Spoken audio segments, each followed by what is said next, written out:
अस्सलाम वालेकुम नाज़रीन, फ्लाई न्यूज़ में आज के हमारे मेहमान हैं पीएमसी हॉस्पिटल नवाबशाह के मशहूर माहिर नफ्सियात व मंशियात डॉक्टर दोस्त मोहम्मद बोजदार साहब।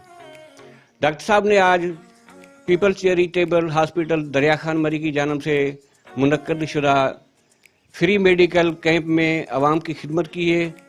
उसके बाद हमारे पास तशरीफ़ फरमा हुए हैं, आइए उनसे गुफ्तगू करते हैं। अस्सलाम वालेकुम। वालेकुम अस्सलाम।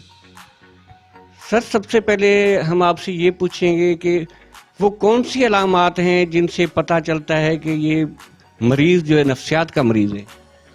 जी पहले तो बहुत शुक्रिया आप लोगों का, और आप जो ये अपना चैरिटेबल जिस हॉस्पिटल का नाम भी चैरिटेबल है वो काम कर रहे हैं, तो आपको बहुत ज़्यादा अप्रिसिएशन है। दूसरी बात यह है कि आपका सवाल भी बहुत ही अहम है कि वो क्या अलामत हैं जिससे हमें पता चलता है कि ये नफ्सियात का मसला है। देखें, आम तौर पे अगर देखेंगे कि डिप्रेशन या एंग्जाइटी जिसको हम कहते हैं कि उदासी, परेशानी या परेशान होना, ये एक नॉर्मल इमोशनल रेस्पॉन्सेज हैं, मगर ये तब बढ़ जाते हैं जब हमको ये महसूस होता है कि किसी मरीज़ को मुसलसल 15 से 20 दिनों में उसको उदासी परेशानी रहती है, काम काज में बिल्कुल दिलचस्पी नहीं रहती है, और मुस्तकबिल के बारे में मनफी ख्यालात सोचे आना, अपनी ज़िंदगी भी बिल्कुल बोर लगना, या छोटी छोटी बातों पे परेशानी, चिड़चिड़ापन, शक, वहम।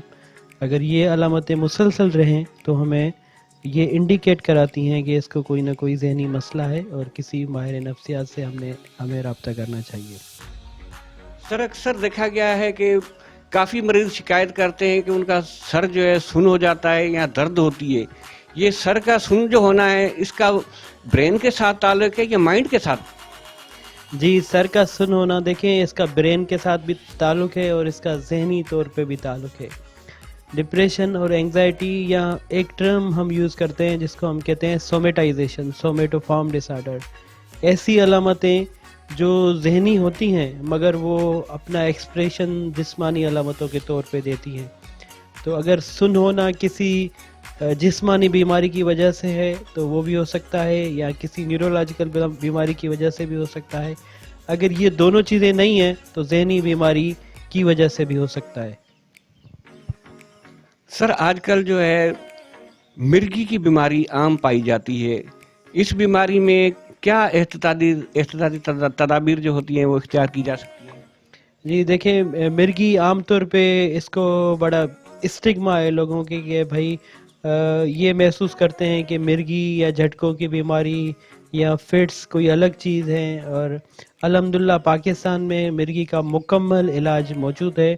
और उसकी अलामतें ये ज़ाहिर होती हैं कि अगर किसी भी मरीज़ को अचानक से झटके की कैफियत होती है और उसकी ज़ुबान दांतों के बीच में आ जाना, या झटके के दौरान पेशाब निकल जाना, या चलते फिरते झटके आने की वजह से गिर जाना, चोट आना, अगर मोटी मोटी ये अलामतें हैं तो उसको मिर्गी का मर्ज़ है, और उसको आप फौरी तौर पे दिखाएं, क्योंकि मिर्गी का मर्ज़ ऐसा है जो आपको 100% उसका इलाज मुकम्मल तौर पे मौजूद है। और एहतियाती तदाबीर, आपने कहा एहतियाती तदाबीर, उसमें ये है कि क्योंकि झटके किसी भी वक्त हो सकते हैं और कहीं पे भी हो सकते हैं, तो ऐसी चीज़ें जो उसको नुकसान देती हैं, जो ऊंचाई वाली चीज़ें हों या जहाँ पे कोई आग हो या ऐसी चीज़ हो, उससे एहतियात करना चाहिए। इस वक्त पाकिस्तान में आंतड़ियों का कैंसर और ब्रेन ट्यूमर, इन दोनों को तमाम ख़तरनाक बीमारी तस्वर किया जाता है। क्या पाकिस्तान में इसका इलाज मौजूद है? आप क्या कहेंगे? जी बिल्कुल, देखिए, कैंसर का इलाज पाकिस्तान में मौजूद है, और अगर वो बुनियादी जो शुरू वाली स्टेजेस में है तो उनका इलाज, मगर ये है कि उनका इलाज थोड़ा सा मुश्किल है, थोड़ा महंगा है, मगर आज कल पाकिस्तान के बड़े शहरों में, बड़ी हॉस्पिटल्स में उनका इलाज फ्री ऑफ कास्ट किया जाता है। और इनिशियल स्टेज पे अगर आप पेशेंट की तशखीस हो जाती है तो फिर वो बिल्कुल सही हो जाता है, उसका इलाज बिल्कुल मुकम्मल हो सकता है। सर, ब्लड प्रेशर का जो है दिमागी बीमारियों के साथ क्या ताल्लुक है? ब्लड प्रेशर का दिमागी बीमारियों के साथ बिल्कुल गहरा ताल्लुक है, اور دماغی بیماریوں کا بلڈ پریشر کے ساتھ گہرا تعلق ہے.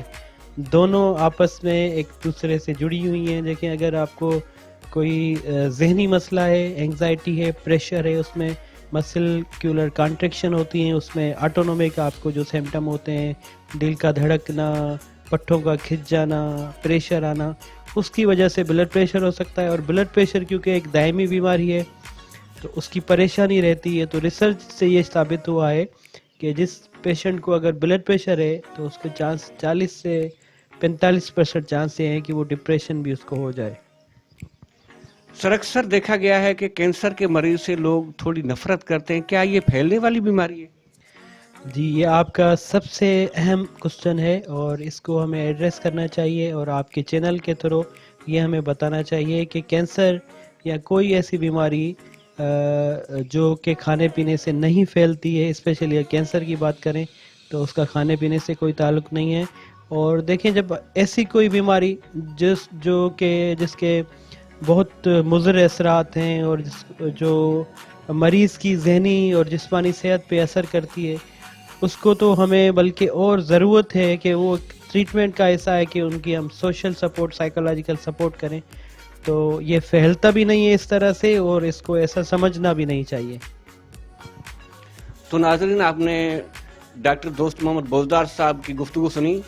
ڈاکٹر صاحب کا کہنا ہے کہ آپ کے پاس خدا نہ کرے کوئی ایسا پیشنٹ ہو جو کینسر کا مریض ہو تو اس کو کیئر کی ضرورت ہے. آپ کی کیئر سے اس کی بیماری نہیں پھیلتی, اور آپ کی کیئر سے اس کا علاج جو ہے بہتر نمونے سے ہوگا, اس کا مائنڈ سیٹ ہوگا. تو آپ سے گزارش ہے کہ خدا نہ خواستہ اگر آپ کے پاس کوئی ایسا مریض ہے تو اس کی زیادہ سے زیادہ کیئر کریں, اس کا زیادہ سے زیادہ خیال کریں. اس کے ساتھ ہمیں دیجیے اجازت. اللہ حافظ.